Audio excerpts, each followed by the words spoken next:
సంఖ్యాకాండము 12వ అధ్యాయం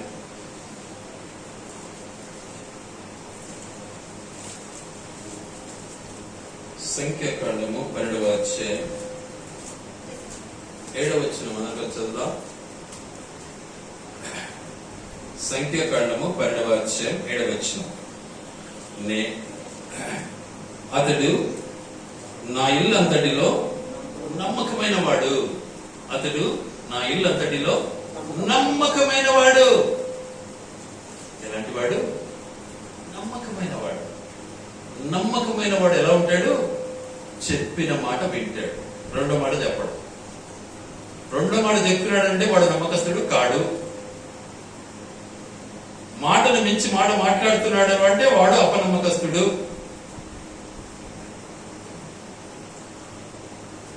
కానీ మోషే ఎలాంటి వాడు? నమ్మకమైన వాడు. మోషే వెళ్ళు, చిత్తం ప్రభువా. మోషే కాళ్ళ చెప్పులు వదిలి, చిత్తం ప్రభువా.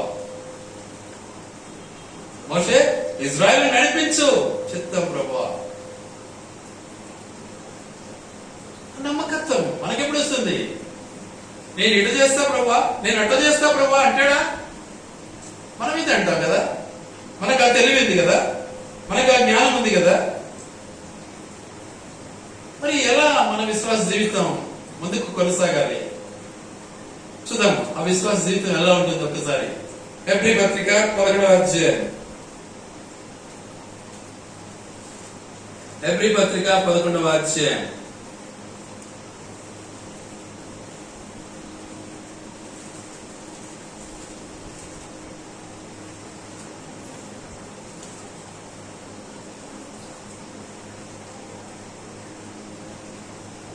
23, 24 వచనాలు చదువుకున్నాం అందరం కలిసి.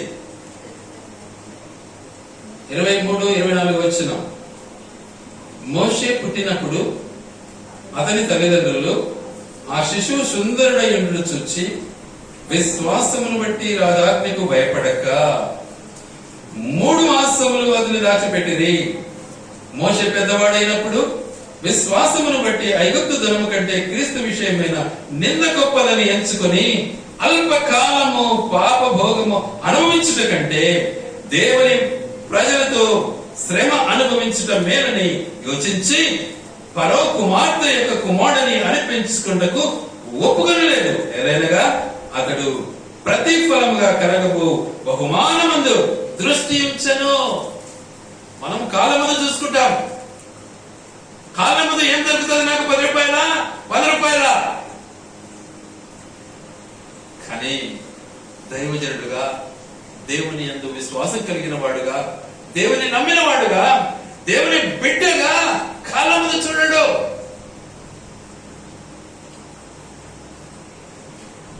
ఏం చూస్తాడు? మరి సుదూరమైనటువంటి పరిస్థితిని ఆలోచిస్తాడు. నా దేవుడు నాకు ఈ మాట ఇచ్చాడు, దేవునికి స్తుతి కలుగును గాక అంటాడు. నువ్వేమంటావు? ఏమంటావు? ఆ నమ్మకం నీలో ఉందా? నీలో అల్ప విశ్వాసమేగా. సంపూర్ణ విశ్వాసం మనకుందంటారా? నేను రాజకుమార్తె యొక్క కుమారుని అని పిలుచుకున్న కంటే ఈ ఇజ్రాయేలీలతో లేకపోతే ఇంకేమంటాడు అక్కడ?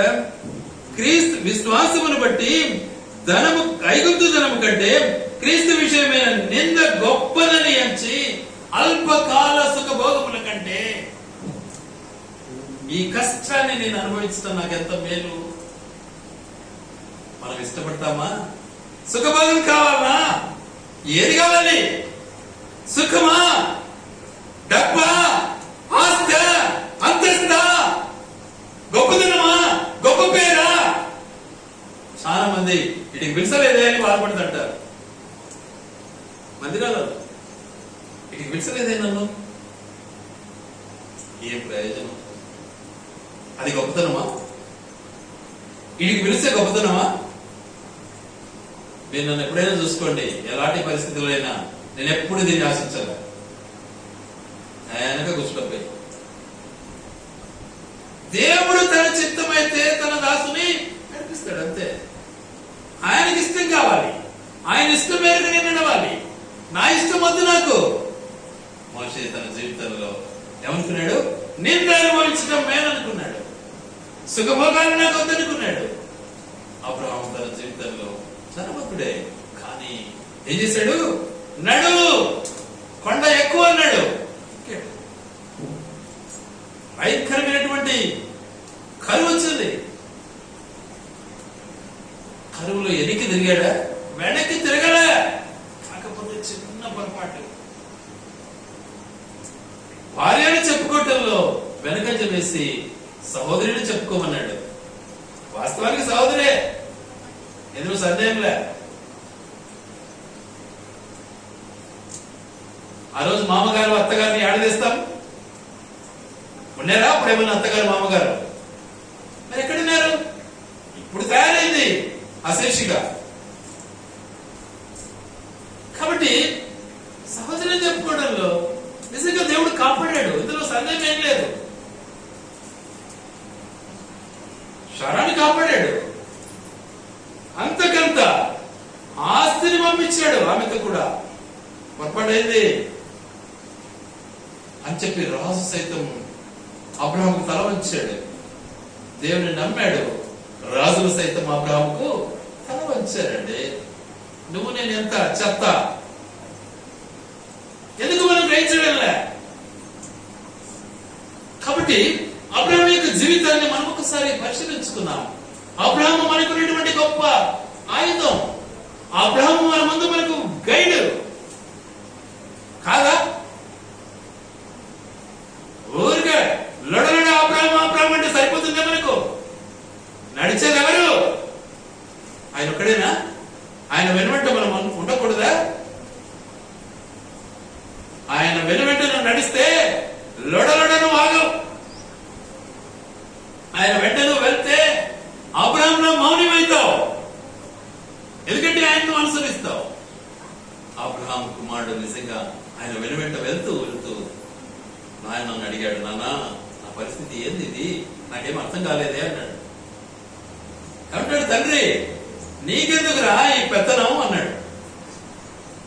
అర్థమైంది? ఇప్పుడు నీకెందుకు ఈ పెత్తనం? నిన్నెవడడిగాడు ఈ పని?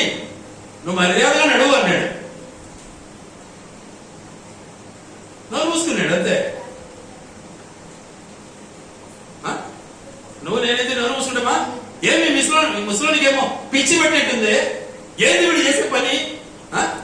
ఏది వీడు చేసేది అంటవా లేదా? నువ్వు ఆలోచించుకో ఒకసారి. నీ మనస్తత్వం అది కాదా? నేను అవిశ్వాసం ఉందా? నీ బ్రతుకును ఒకసారి పరిశీలించుకో. అబ్రహాము పితరుడని గడ్డపడి సరిపోతుందే? ఆ మౌనం నీకుందా? ఆ విధేయత నీకుందా? ఆ ఆధిక్యత నీకుందా? ఆ కమాండింగ్ నీకుందా? ఆ దేవుని యందు ఉన్నటువంటి ఆ విశ్వాసం నీకుందా? తన కుమారుని అవమానించాడు, నీకెందుకు రా అన్నాడు. గమనించావు అన్నాడు, మూసుకున్నాడు. ఈ రోజు పిల్లల తల్లిదండ్రులు నోరు మూసుకొని మోపించలేరు, చేత కాదు. కారణం తల్లిదండ్రులకు లేదు ఆ విధేయత.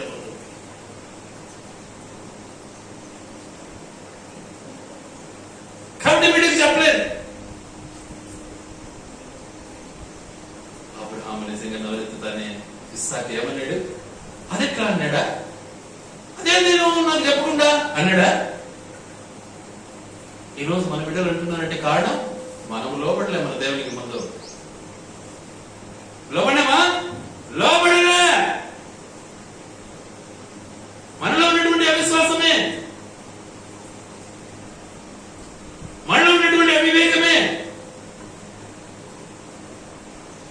మనలో ఉన్నటువంటి దుస్సహనమే. వాటిని ఎప్పుడు నేర్చుకున్నాం? మన బిడ్డలకు ఎప్పుడు నేర్పుతాం? అబ్రహాం నేర్చుకున్నాడు.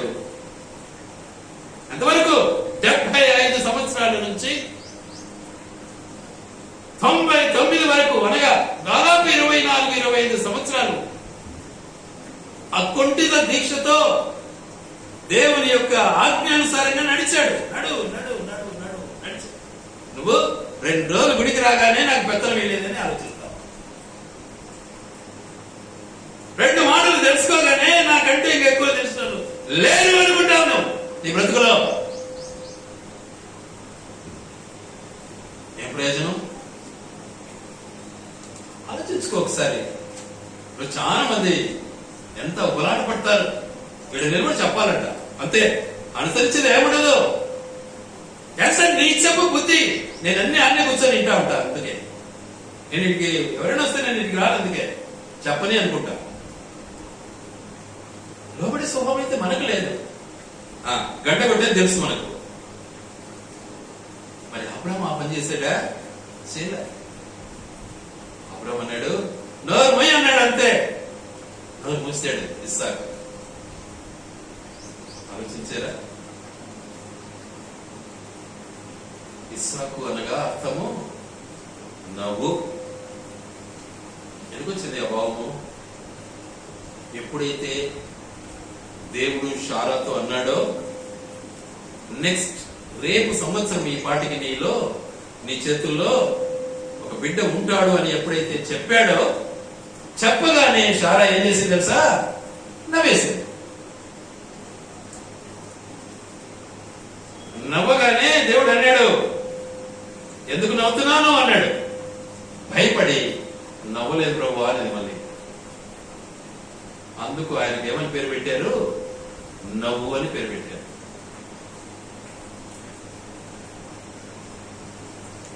అయితే పుట్టిన తరువాత ఎంత గారవంగా పెంచారు కుమారుని, ఎంత గారవంగా పెంచారు. ఎందుకు ఒకడే ఉన్నాడు, కానీ వాడి పరిస్థితి ఏమైపోయింది? వాడు వెళ్ళిపోయినాడు. ఎందుకంటే వాగ్దాన పుత్రుడు ఒకడే, 2 కాదు. పంపేసినాడు. ఆగరును ఇస్మాయిలును సదికుడు పెట్టి నీళ్ళు ఇచ్చి పంపించేసినాడు. పంపేటప్పుడు ఏడ్చాడు అబ్రహాం. అప్పుడు దేవుడు ఓదార్చాడు అబ్రహాం. వాస్తవమే, నీ ద్వారానే కుమారుడు పుట్టాడు, ఏం బాధపడదు, కానీ వాగ్దానుసారంగా పుట్టలేదు గనుక నువ్వేం బాధపడదు, వాడిని కూడా ఒక జనం చేస్తానన్నాడు. చేసేసినాడు దేవుడు. ఆ ఏడుపు ఇప్పుడు మనల్ని ఏం చేసిందంటే ఈరోజు 3వ ప్రపంచ యుద్ధానికి తీసుకొచ్చింది. అర్థమైందే? ఆ ఏడుపు ఇప్పుడు ఏం చేసిందంటే 3వ ప్రపంచ యుద్ధము సిద్ధంగా ఉండండి అని మనకి ఇప్పుడు హెచ్చరిక చేస్తా ఉంది. ఈ సత్యాన్ని మనం గ్రహించాలి. గ్రహించకనే మానవుడు ఏమైపోతున్నాడంటే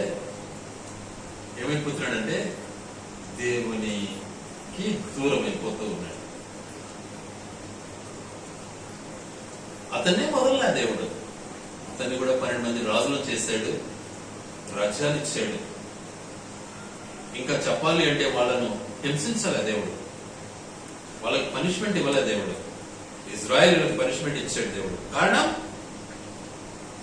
నా బిడ్డలు అని చెప్పుకోవటంలో నా మాట వినలేదు కనుక, నా బిడ్డలు అని చెప్పుకోవటంలో నన్ను అవమానం పాలు చేశారు మీరు, కాబట్టి మిమ్మల్ని నేను శిక్షిస్తానన్నాడు.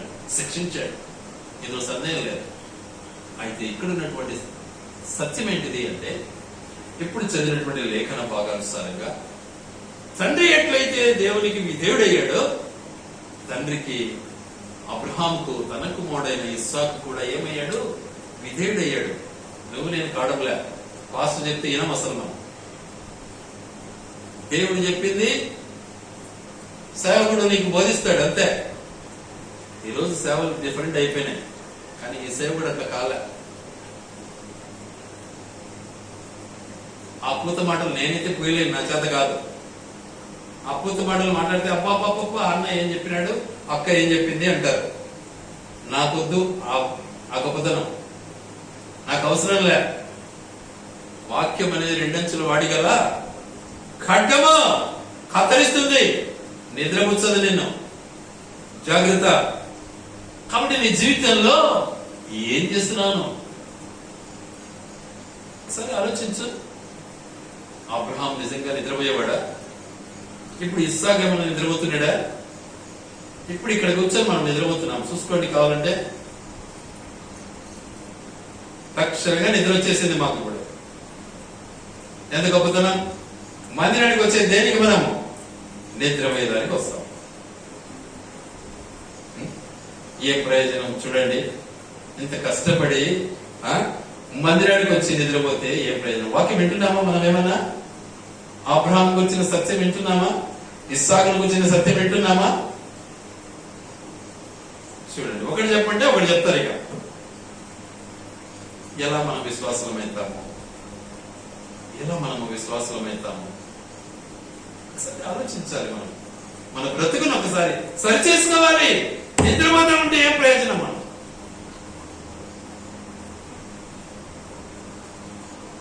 కాబట్టి ప్రభు నందు మనం నేర్చుకోవాల్సిన పాఠము ఇక్కడ ఎవరెవరు ఉన్నారు? ఇద్దరున్నారు. అబ్రహాం ఉన్నాడు, ఇస్సాకు ఉన్నాడు. అబ్రహాం ఉన్నాడు, ఇస్సాకు ఉన్నాడు. ఇక వాళ్ళతో ఎవరున్నారు? వాళ్ళకు కావలసిన వస్తువులు ఉన్నాయి. ఏంటి ఉన్నాయి? కట్టెలు ఉన్నాయి, నిప్పు ఉంది, కత్తి ఉంది. ఇంకేం లేదు. గొర్రెపిల్ల ఆల్రెడీ దేవుడు నిరూపించినాడు, బయలుపరిచినాడు.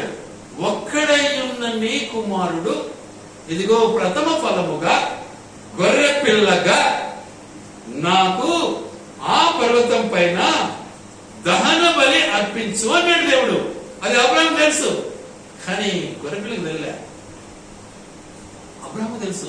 ఎప్పుడు నువ్వు ఆలోచించు, అబ్రహాము మనసు ఎంత కలతతో ఉంటుంది, ఎంత బాధతో ఉంటుంది. ఏమైనా అక్కడ నిజంగా అబ్రహాము నిజంగా చెప్పాలి అంటే వాడు వీడు చూస్తే అబ్రహాము చూసి ఏమంటారు? వీడు ఖచ్చితంగా పిచ్చోడు అంటారు, నిర్ధారిస్తారు. మెంటల్ హాస్పిటల్ తీసుకోవాల్సిందే అంటారు. కానీ ఆలోచించాలి, మన దేవుడు మెంటలోడు కాదు. మన దేవుడు మెంటల్ బాగు చేసేవాడు. మన దేవుడు సుప్రీం డాక్టర్.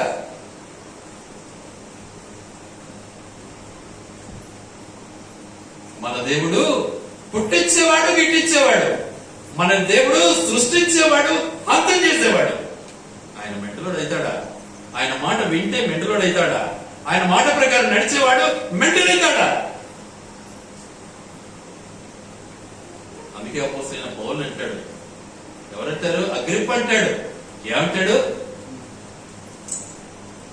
పౌలు, నీకిప్పుడు ఏమైంది? పిచ్చి పట్టినట్టుంది అంటాడు. అపోస్తలుడైన పౌలు గారు ఏమంటారు తెలుసా? అయ్యా, నాకు పిచ్చి పట్టలేదు, నేను పిచ్చివాడిని కాను. నా ప్రభు మాటకు నేను లోబడించుకోవాల్సింది నా పని, అంతే. చావైనా సరే, అది జీవమైనా సరే, అది మరణమైనా సరే సిద్ధంగా ఉన్నాను అన్నాడు. నోరెత్తలేకపోయినాడు అగ్రిప్పరాజు కూడా. అది దేవుని యొక్క సేవకుని యొక్క ధర్మం. దేవుడు అంటే అది. ఆడ ఏదో ఇస్తాడు, ఈడ ఏదో ఇస్తాడు, వాడు చికెన్ మటన్ పెడతాడు, ఈడు వాడు పెడతాడు అని పరిగెత్తడం కాదు. కాబట్టి దేవునికి మనం లోబడే వారంగా ఉండాలి. దేవునికి మనం లోబడకపోతే ఇస్సాకు వలె మనం జీవించలేము. ఇస్సాకు లాంటి ప్రార్థన జీవితం మనకు రాదు. ఇస్సాకు మౌనంగా ఉన్నాడు. కాళ్ళు చేతులు కడతా ఉంటే కూడా మౌనంగా ఉన్నాడు. నువ్వు ఉంటావా? ఒరే ముసలికి ఏమైంది రాని పరిగెత్తిపోవా? నూకి పారేసి పరిగెత్తవా? లేదంటే ముసలి మీద పడి కొట్టవా? 100 ఏళ్ల వయసు కలిగినాడు ఏం చేస్తాడు? ఇక ఈ రోజు నిజంగా 60 దాటినాడంటే భవిష్యత్తు చూస్తే భయపడతాడు మనిషి. కారణం ముసలుడు అయింటాడు. ఇక భవిష్యత్తు కొడతాడు కదా అని సైకిల్ ఉంటాడు, ఏమన్నాడు. కొడుకు గాని, పక్కోడు గాని, ఇంకొకటి గాని. ఎందుకని? బలహీనుడు అయిపోయి ఉంటారు. కానీ అబ్రహాము భయపడ్డా. తన బిడ్డను కాళ్ళు చేతులు కట్టేశాడు. అట్లే చూద్దామా మాట ఒకసారి. కీర్తనల గ్రంథం 107వ కీర్తన.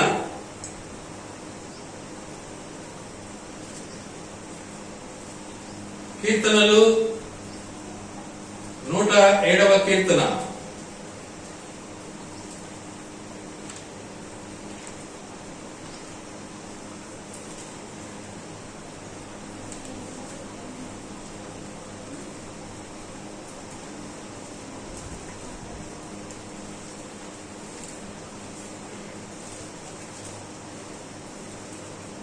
11వ వచనం చదువుకున్నా. బాధ చేతను ఎనుప కట్ల చేతను బంధింపబడిన వారై చీకటిలోను మరణాంధకారములను నివాసము చేయి వారి హృదయమును ఆయన ఆయాసము చేత కృంగ చేసెను. ఆయన వారు కూలి ఉండగా సహాయుడు లేకపోయాను. కృపకాలమందు వారి యెహోవాకు మొరపెట్టిరి. ఆయన వారి ఆపదలలో నుండి వారిని విడిపించెను. వారి కట్లను తెంపివేసెను. చీకటిలో నుండి మరణాంధకారంలో నుండి వారిని రప్పించెను. ఆయన కృపను బట్టి నరులకు ఆయన చేయు ఆశ్చర్య కార్యములను బట్టి వారు యెహోవాకు కృతజ్ఞతాస్తుతులు చెల్లించుదురు. ఏం చేశాడు? కట్లను బంధించాడు. అబ్రహాము బంధించాడు కుమారుని. కానీ విడిపించటానికి మన తండ్రి అయిన దేవుడు సిద్ధంగా ఉన్నాడు. బంధింపమని చెప్పాడు. బంధించిన తరువాత విప్పటానికి సిద్ధంగా ఉన్నాడు దేవుడు. చదవమా వాడిని ఒక్కసారి. యోహాను సువార్త 11.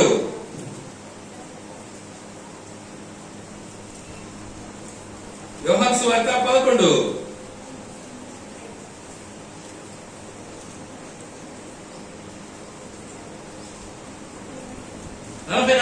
చదువుకున్నాం. చనిపోయిన వాడు కాళ్ళు చేతులు ప్రేత వస్త్రములతో కట్టబడిన వాడై వెలుపలికి వచ్చెను. అతని ముఖమునకు రుమాలు కట్టి ఉండెను. అతడు యేసు, మీరు అతని కట్లు విప్పి పోనీయుడని వారితో చెప్పెను. ఏమంటారు? ఇప్పుడా కట్టినట్టు ఉంటాయా?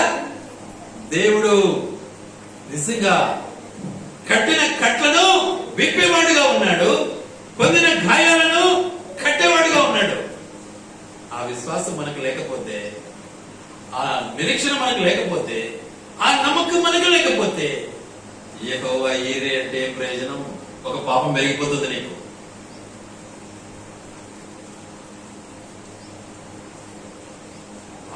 వాక్యానుసారంగా బోధించడం మనం నేర్చుకోవాలా? వాక్యానుసారంగా అనుసరించడం మనం నేర్చుకోవాలి. ఈ రోజు ఈ రెండు శూన్యమైపోయినాయి. సుత్తి కొట్టిన ఒకటి నేర్చుకున్నారు. తీయటి సుత్తి అయితే బాగా ఉంటది, బాగా కొడతాడు అని పబ్లిక్ లో చెప్పుకుంటారు.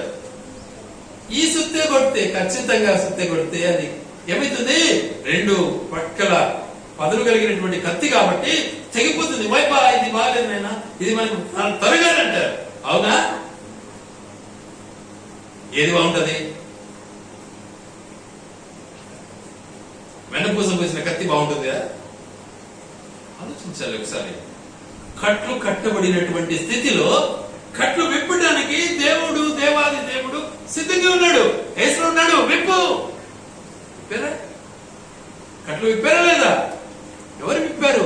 శిష్యులు విప్పారు. అబ్రహాము తన కొడుకు కాలు చేతులు కట్టి పండేసిగా గతి తీసినాడు చంపాలని. ఏమన్నాడు? అబ్రహమా ఆగు అనిపోయాడు. ఎందుకని? తన యొక్క పరీక్షలో అబ్రహాము పాస్ అయిపోయాడండి. నువ్వు పాస్ అయ్యావా? ఆలోచించు. పాస్ కాకుండా పాస్ అయినట్టు నడిస్తావా? ఆలోచించు. కాబట్టి నీ జీవితంలో ఒక్కసారి పరిశీలించుకో. యెహోవా ఈరే అంటే సరిపోదు కదా, దానికి కట్టుబడి ఉన్నావా? మీరు ఆలోచించండి. నేనైతే అభాగ్యుడను, నేనైతే ఎంతటి వాణి కాను. కానీ విశ్వాసుని బట్టి విశ్వాసులను బట్టి దేవుని దగ్గర మొరపెట్టడంలో ఇవ్వబడినటువంటి ఆలోచన మేరకు దాదాపు 6-7 లక్షలు పెట్టి ఇది కట్టగలిగాను. మీరు ఆలోచించండి. నేనేమన్నా లక్షాధికారినే? అంత ఉందే నా దగ్గర స్తోమత. ఏమంటారు? కట్టేవాడు ఆయన, కట్టించేవాడు ఆయన.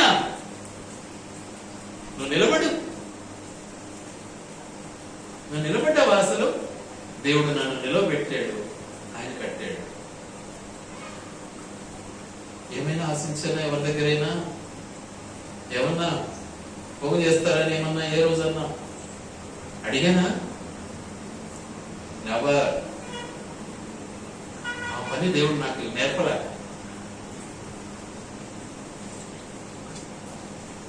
కానీ దేవుడు చెప్పింది మనం చేయాలి ఖచ్చితంగా. తీసుకుపోయి బలి అర్పించాలంటే అది అర్పించాలి అంటే ఎవరితో అయితే చెప్పాడో ఆయన బలియాగ జీవితంలో కలిగి ఉన్నాడే, ఆయనతో చెప్తాడు, అందరితో చెప్పడాడు.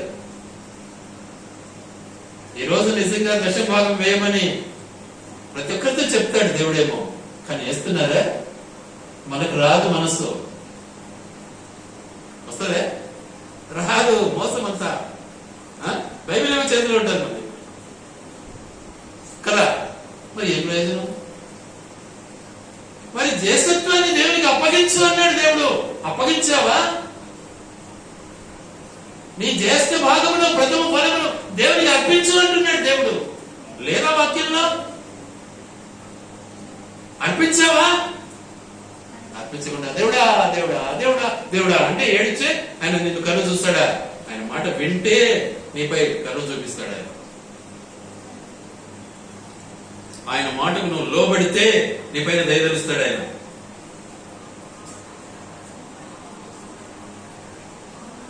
ఊరికి ఏడిచే చూస్తాడా?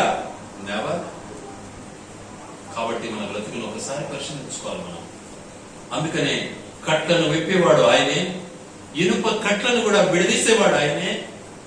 ఆ బంధింపబడినటువంటి ఇస్సాకు జీవితంలో ఎక్కడి నుంచి విడిపించాడు? ఆ బలిపీఠం మీద నుంచి కట్లను విప్పాడు ఆయన. ఎంత గొప్ప ఆశ్చర్యం అండి! ఒకసారి ఆలోచించు. బంధింపబడినటువంటి తన యొక్క ఆ యొక్క బలిపీఠం మీద నుంచి తన కట్లను విప్పాడే దేవుడు. ఆలోచించు. నిన్ను విప్పలేడా? నీ బాధ తీర్చలేడా?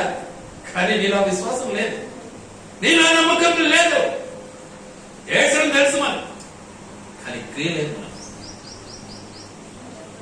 నేను ఊహించానా 8 లక్షలు పెట్టి కడతానని? నేను కట్టానా? నా చేత కాదు. సర్వ సృష్టికర్త అయిన దేవుడు తన ఆజ్ఞను పాలిస్తాడు,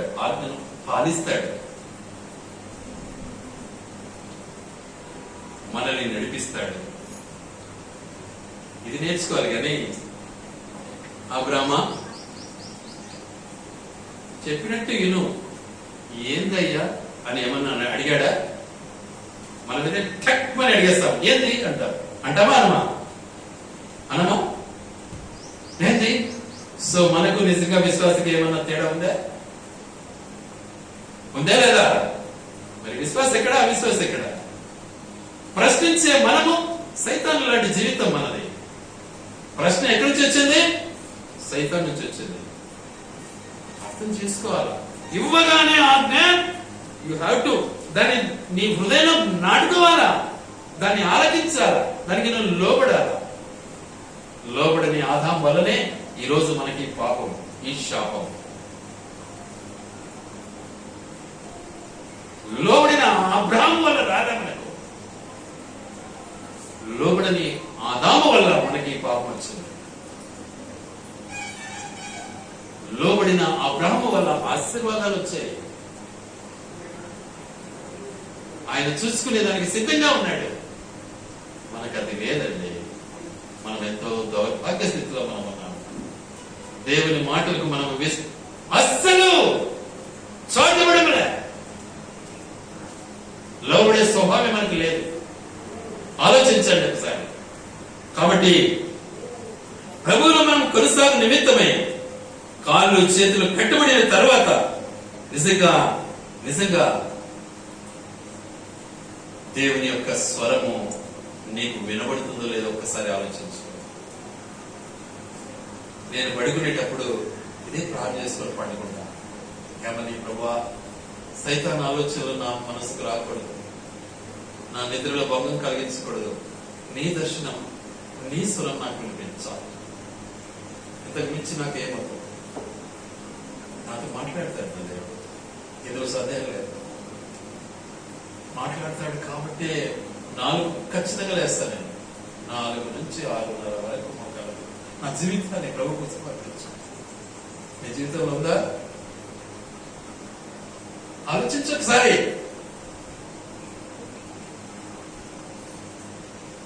మరి అబ్రహాము తన జీవితంలో నువ్వు చెప్పిన మాట ప్రకారము నడువు అన్నాడు, నడిచాడు. బలి అర్పించు అన్నాడు, అర్పించాడు. వెనకంజ వేశాడా? అదే విధేయత. కనుక అట్టి విధేయతను మనము కలిగి ఉన్నట్లయితే ఆశీర్వాదం వెనువెంట మనకి ఇవ్వడానికి దేవుడు ఇష్టపడతాడు. అందుకే చూద్దాం ఒక మాటను, అలాంటి విధేయత ఎక్కడుందో ఒక్కసారి జ్ఞాపకం చేసుకుందాం. సంఖ్యాకాండము 14వ అధ్యాయము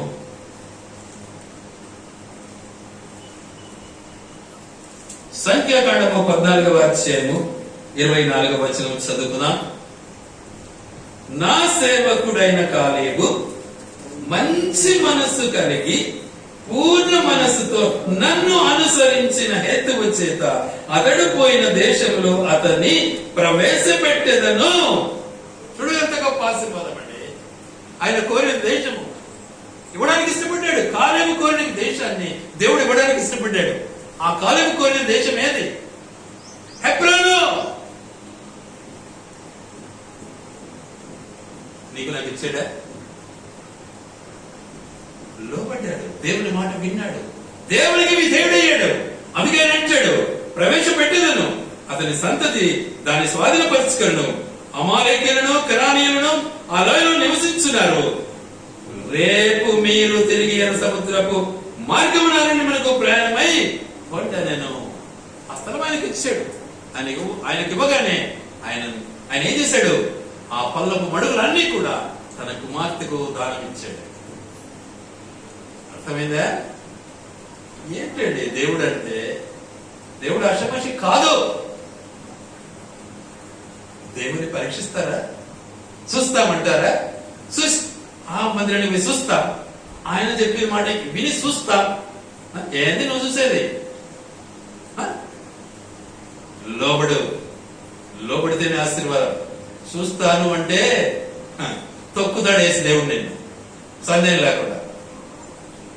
కాబట్టి దేవుని యొక్క ఉద్దేశం, దేవుని యొక్క చిత్తం ఆగపడి దాన్ని మనం పరీక్షించడం మన చేతగా, ఆయన మళ్ళీ పరీక్షిస్తాడు. అదే ఆలోచించాలి. ఆ పరీక్షకు మనము ఏం కావాలా? విధేయులం కావాలి. విధేయులం కావాలి. అబ్రహాము విధేయుడయ్యాడండి. అబ్రహాము విధేయుడయ్యాడు. చూద్దాం ఆ మాటను ఒకసారి. హెబ్రీ పత్రిక 11వ అధ్యాయం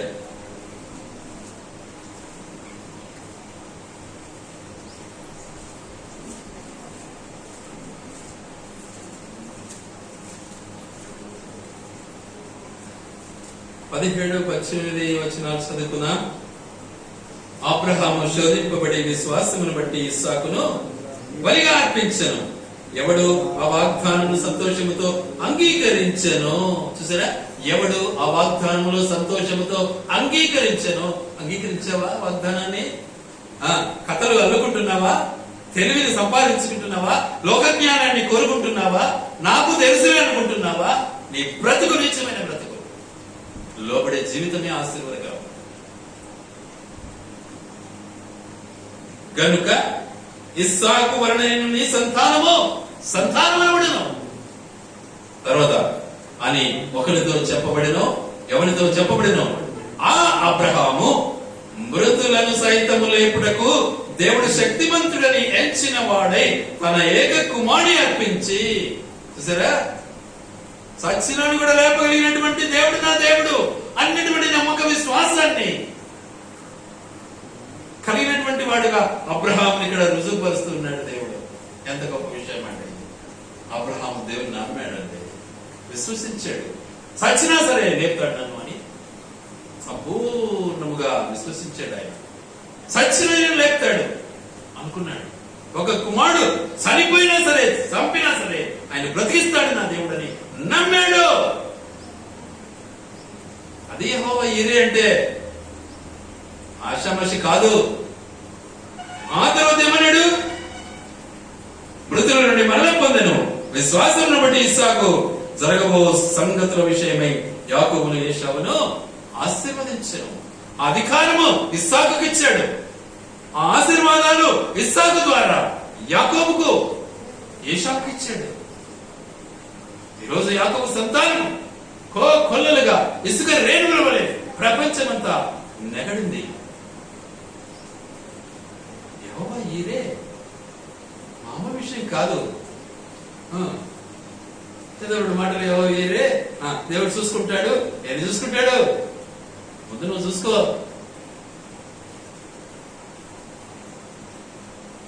నా మనసు ఇది చెప్తారని చాలా ఆశిస్తా ఉంటే ఎక్కడ ఎవరు చెప్పారు?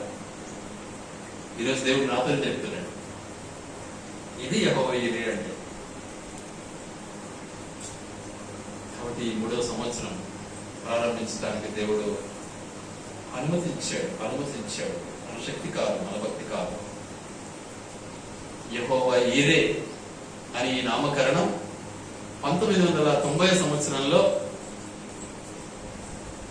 నేను నా భార్య ఇద్దరం కలిసి ప్రార్థనా పూర్వకంగా దీన్ని ఎన్నుకోగలిగాను. మాకిద్దరికి తలపించాడు దేవుడు. ఆమె ఓన్గా తను సొంతంగా ఆమె ప్రార్థన, నా ప్రార్థన సపరేట్.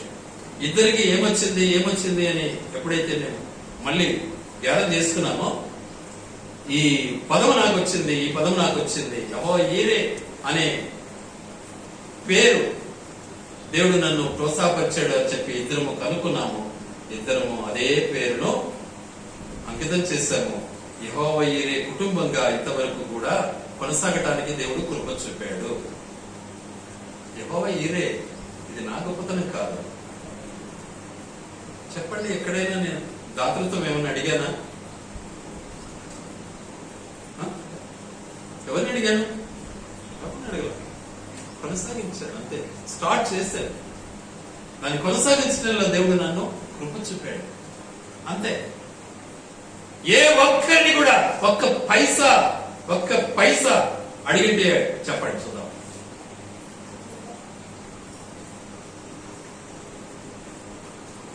సత్యాలు కనుక ఆ విశ్వాస జీవితాన్ని నిజంగా దేవుడు ఏం చేస్తాడు? నేను జీవం పోస్తాడు. విశ్వాస జీవితానికి జీవం పోస్తాడు, అభివృద్ధి చేస్తాడు అంతే.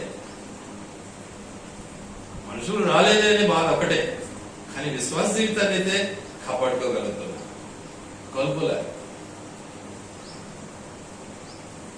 కోల్పోను ఖచ్చిత వరకు.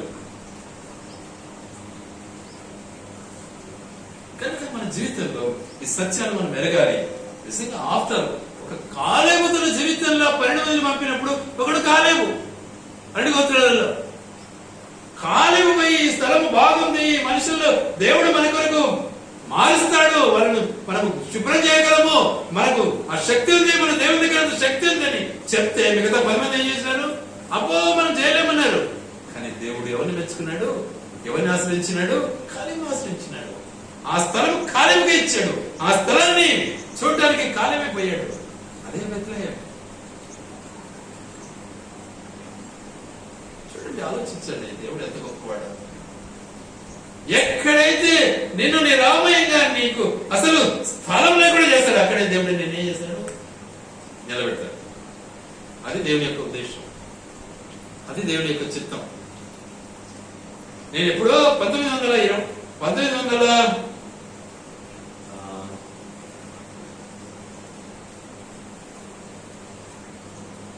1995-96 సంవత్సరంలో ఈ స్థలంలో నేను మందిరం కట్టాలని నాకు తలంపించాడు దేవుడు.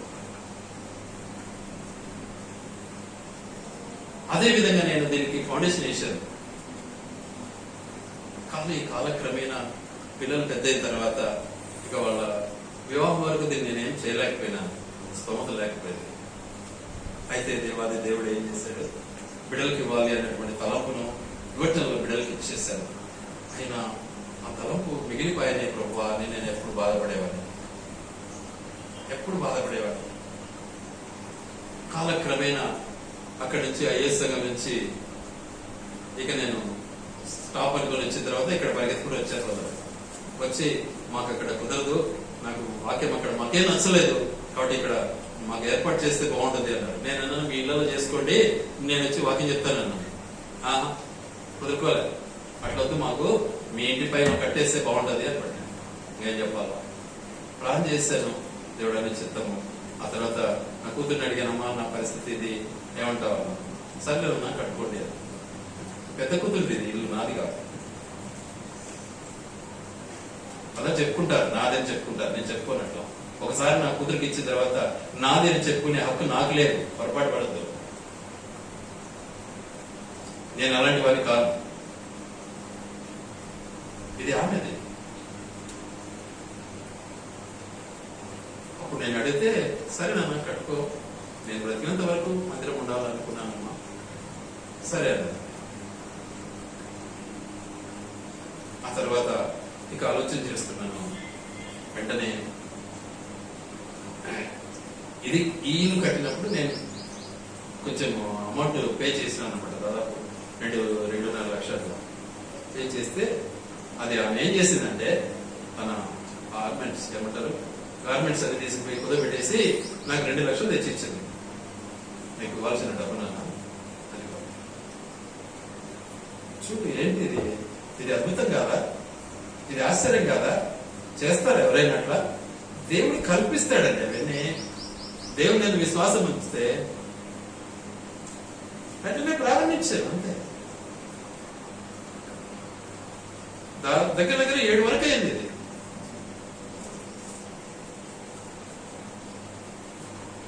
నేనేం కోటీశ్వరినా అంటా నేను చేసేదానికి. ఆ పక్క కూడా అది కూడా కంబైన్ చేసుకోంటే అంత శక్తి లేదు నాకాడ అంత చేసేదానికి, ఇంత పెద్దగా చేయాలి అంటే అని చెప్పి అది డ్రాప్ అయిపోయింది. ఆమె కూడా చెప్పింది అది కూడా చేసుకున్నా. ఎవరిచ్చారు ఈ మనస్సు? యెహోవా ఈరే. ఈ హృదయం ఎవరిచ్చారు? యెహోవా ఈరే, ఆయన ఇచ్చాడు. మన విశ్వాసం కావాలి మనకి. ఏ సంబంధంగా ఆలోచనలు రకరకాల ఎన్ని లేవు. ఎత్తుకు పై ఎత్తు, ఎత్తుకు పై ఎత్తు ఆలోచనలు అవసరమా? నీచమైన ఆలోచనలు కాదు అవన్నీ. కాబట్టి మన బ్రతుకులు ఒకసారి పరిశీలించుకోవాలి మనం. మన దేవుడు నిజంగా మనకి ఏం చేశాడు? నిజంగా ఇక్కడ అంటున్నాడు, ఆయన నేను చెప్పినట్లు చేశాడు కాబట్టి అంటాడు. ఆయన నా మాట ప్రకారం నడిచాడు కాబట్టి అతడు కోరినట్లు ఆ దేశాన్ని అతనికిస్తాను. తన దాసుడు కోరినట్లు ఆ స్థలాన్ని తన కొరకు నిర్మించుకోవడానికి దేవుడు మార్గాన్ని సరళం చేశాడు. యెహోవా ఈరే. లేని పరిస్థితి ఎంత కొడతారు అనవసరంగా యెహోవా ఈరే అంటారు. ఎందుకండి ఒకరోజు ఒక దైవజనుడు అన్నాడు, నైనా మనం టౌన్ లో మీటింగ్ పెట్టాలా అన్నాడు. నేను అనుకుని పెద్ద పెడదాంలే, మరి అది పెద్ద టౌన్ కదా, అక్కడ పెట్టాలంటే మంచి ఒక స్పీకర్ తీసుకొస్తాం, పలానా అయితే బాగుంటది అని నేను ఒక స్పీకర్ పేరు చెప్పిన. అవునా నేను సరే నువ్వు అంటున్నావు కాబట్టి పోదాం ఆ స్పీకర్ కట్టుకు అన్నాడు. ఇద్దరు కలిసిపోయాం ఆ స్పీకర్ కట్టుకు. ఆ స్పీకర్ ఏం చేసినాడు, మా ఇద్దరిని చూసి మాట్లాడి సరే ప్రవచితం అయితే ప్రార్థన చేస్తాను తర్వాత చెప్తాను అన్నాడు. ఈయనేమో ఆల్రెడీ డేట్ ఫిక్స్ చేసుకున్నాడు, పలానా డేట్ లో నేను పెట్టాలా మీటింగ్ అని. ఇప్పుడు ఆయన అన్నమాట దైవజనుడు, ఆయన కూడా చాలా మందిరాలు కట్టాడు. ఆయన అన్నమాట, నాయనా ఆ స్పీకర్ మాట విన్నావు కదా అన్నాడు. వినేనయ్యా. చూడు మరి ఆలోచించు, నాకు ఆ స్పీకర్లో అందుకు పెద్ద అక్కర్ లేదు నాన్న, నా మనస్సులో ఉండేది నువ్వేనైనా స్పీకర్ అన్నాడు. స్టన్ అయిపోయినాడు. పెద్దదేంటాడు, ఏం నోరెత్తలేకపోయినా. ఏంది ఆటలాడుతున్నా? లేనైనా నీ వాక్యం చాలునైనా అద్భుతం. అంటే నేను గొప్పని కాదు, పరిచయం చేయాలి అంతే. నా మనసంతా దేవునికి సమర్పణే. ఆయన చూసుకుంటాడు మిగతా పని, ఆ జీవితం. అందుకే యెహోవా ఈరే ఇచ్చాడు నాకు. ఆ తర్వాత 3 రోజులు మీటింగ్ పెట్టాము అక్కడ. ఎవరు రారు. దేవుడు చేస్తాడు కార్యాలు.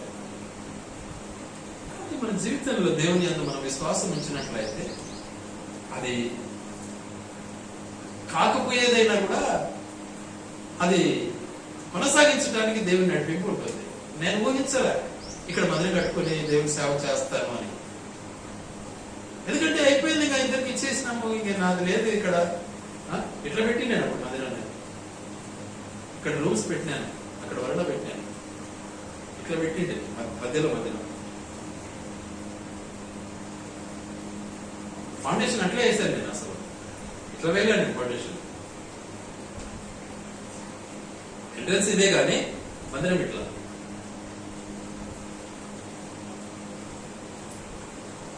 ఎందుకంటే దేవుని యొక్క కార్యాలు అమూల్యం. అవి వర్ణించలేము, ఊహించలేము. కానీ వాటిని ఒకసారి నెమరు చేసుకో. దేవుడు ఏం చేస్తున్నాడు నీ పట్ల, నువ్వు ఏం చేస్తున్నావు. 2 కావాలి అక్కడ. నిజంగా అబ్రహాము చూసి మరి ఇస్సాకు ఏంది పిచ్చుడు, నన్ను కాలు కట్టేస్తున్నాడు, నన్ను చంపుతున్నాడు అని ఏడ్చి నిజంగా ఎగిరి ఎగిరి పరిగెత్తిపోయి ఏం చేసేది? ముసలుడు ఏం చేస్తాడు? లోపడ్డాడు అంతే. తండ్రికి లోపడ్డాడు. అదేవిధంగా దేవుడు నాకు ఇచ్చిన గొప్ప ఆధిక్యతను బట్టి బిడ్డలు కూడా నా మాట విన్నారు. నిజంగా దేవుని కృపను బట్టి యెహోవా ఈరే ప్రార్థన మందిరాన్ని మనం ఈ రోజు కలిగి ఉండడానికి దేవుడు కృప చూపాడు. దేవుడి మాటలు ఆయన వెనుకలో దీవించి ఆశీర్వదించును గాక.